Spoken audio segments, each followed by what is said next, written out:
भक्त की गर्दन यदि श्रद्धा से झुके तो ठीक, अगर जबरदस्ती से झुका दिया तो तुम झुकाने लायक नहीं रह जाओगे। भी ध्यान रखना। हरि आश्रय, सत्संग हरि आश्रय देता है, बहुत बड़ा बल हरि है, मान लो। एक दिन आपसे कह रहे थे कि जब आपने देखा नहीं उनको, उनसे बात नहीं हुई, और आप उनके जनों से बात सुनकर उनकी तरफ चल पड़े, इस बात से हरि आपके ऋणी हो जाते हैं, भगवान इसी बात से ऋणी हो जाते हैं। बस ये बात आप हृदय में बैठा लीजिए। जैसे लोग प्रश्न करते हैं ना कि हमने भगवान को देखा नहीं, भगवान को हम कैसे, किसी की बात तो मान लो ना। आप मान लो, वो तो आपके अंदर भी बैठे हुए हैं, वो आपको इतना प्यार देने लगेंगे, जहां कोई सहायक नहीं होगा वहां हरि आपको दिखाई देंगे। देख लेना, बिगड़ी ऐसे क्षण में बन जाती है, ऐसा लगता है गला कटा तो वो तलवार गले तक आएगी, हार बनकर सुगंधित फूल बन जाएगी, पर गले तक आने आने तक तुम्हारी निष्ठा देखी जाएगी। नहीं नहीं, बस मेरे हरि का यही विधान, वो आते आते हार बन जाएगी, वो तलवार तुम्हारा गला नहीं काट पाएगी, क्योंकि गले में हरि नाम चल रहा है। मान लो हमारी महालक्ष्मी चरण चापती रहती, क्या चाहिए तुम्हें, क्या चाहिए, आप सच्ची मानिए, क्या मतलब कितनी मलिनता छा गई। हम इसको मार देंगे तो 2 लाख रुपए मिल जाएंगे, ये कर देंगे तो, अरे भैया अगर तू हरि नाम जपेगा तो इसकी कीमत नहीं है, कीमत नहीं, अमूल्य वस्तु है, इसके ब्याज में तो कुबेर बन सकता है, मूल्य तो कभी खत्म होता ही नहीं है, ब्याज में तो ब्रह्मा बन सकता है। बनना तो चाहे, भक्तजन तो कहते हैं नहीं चाहिए मुझे ब्रह्मा का पद, परमेष्ठी पद, नहीं चाहिए सम्राट पद, नहीं चाहिए योग की सिद्धियां, मुझे प्रभु आपकी दास्ता चाहिए। ये बात कितना महासुख होगा उस भक्त को जो इन बातों को कह रहा है, नहीं चाहिए मुझे मोक्ष सुख नहीं चाहिए। वो ऐसे थोड़ी कह रहा है, श्रद्धा से नहीं कह रहा, अनुभूति से कह रहा है, मुझे नहीं चाहिए ये सब, इनमें वो सुख नहीं है जो आपके चरणों के समीप रहने में सुख है।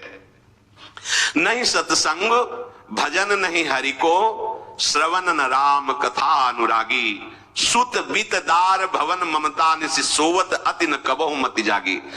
अरे तेरी बुद्धि सो रही है, जगा दे। पुत्र में, रुपया में, स्त्री में, मकान में, इसमें सबकी ममता होती है, सबकी, जितने सृष्टि में पैदा हुए, केवल सत्संगी की नहीं होती।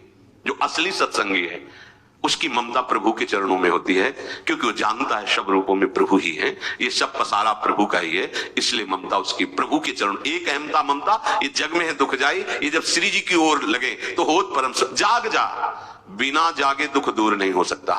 जैसे स्वप्न में हम देख रहे हैं कि समुद्र में डूब रहे हैं, अब जागृत में आसपास सैकड़ों नाव लगा दे तो बच जाएगा क्या वो, क्योंकि वो तो सो रहा है और वो स्वप्न में देख रहा है। अब हम नाना प्रकार के तैराकों को बाहर तैनात रखें तो उसको कोई सुख मिलेगा क्या, क्योंकि स्वप्न में उसको अगर सुखी करना है तो एक उपाय जगा दे, जगा दो तो ना समुद्र रह गया ना डूबना रह गया।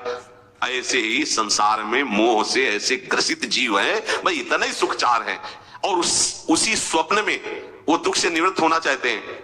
अब हम बाहर से उनकी कामनाओं की पूर्ति करने वाली बात करें तो क्या वो सुखी हो जाएंगे क्या?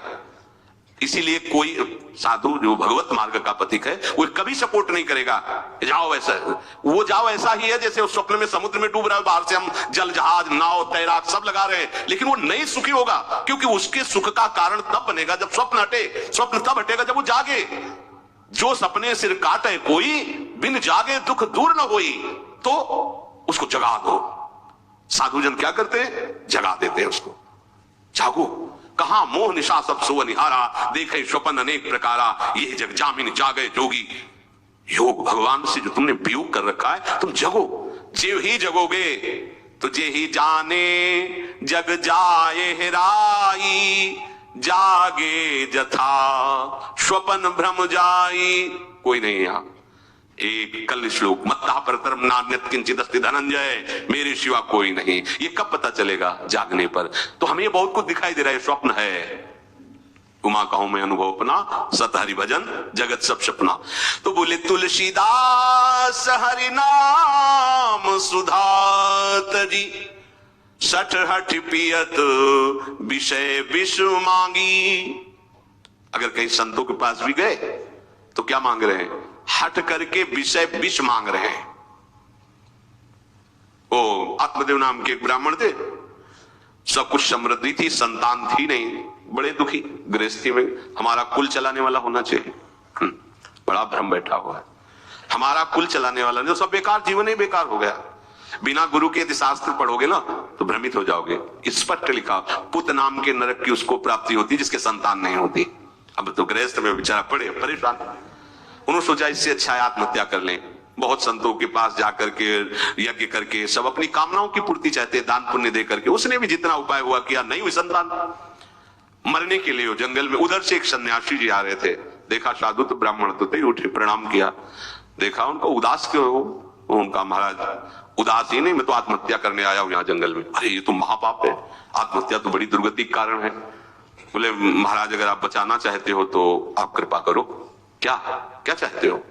बोले हमारे पास सब कुछ है, बेटा नहीं दोगे तो हमारा जीवन बेकार।